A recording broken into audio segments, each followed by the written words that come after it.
Hi, I'm Mark Neal, and we're back chatting with best-selling author Frank Peretti about his new novel, Illusion. Now, Frank, you've taken a bit of a different direction with this new book from your previous books. It's a bit of a love story, it's a bit of sci-fi, it's got some time travel in there. And on your Facebook page, you said that it wouldn't be anything like the Darkness books, that you're actually going in some fun new directions.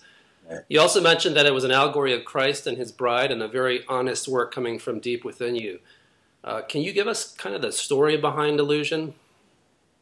Well, it started out, anytime you work on a story, at least me, it's a whole flurry of different ideas coming from different directions. The essential picture that I'm drawing there is just Christ and his bride, and how we as his bride just have this inner longing, to be with him, to go home.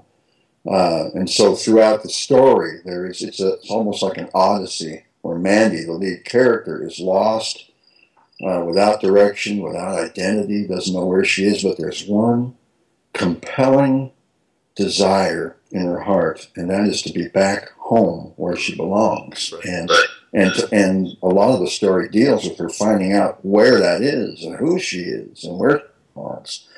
And that's the wonderful love about in there. And I also draw upon the fact that, like Dane, the male character, I've topped 60 myself. And when you get to be 60 and you begin to reflect on, oh man, I'm 60 and I have been married to the same wonderful woman for 40 years.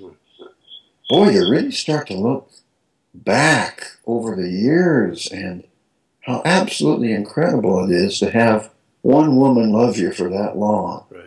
It just boggles my mind and touches my heart. So that's part of what goes into the subterranean fibers of the story. It's so cool because that's what the Bible says is how our love for our bride is like Jesus' love for his church. And just the fact that Mandy was so tenaciously in love with her husband all those years. Boy, what a message. If that's all people get reading this book, I'll be happy because that's God's design.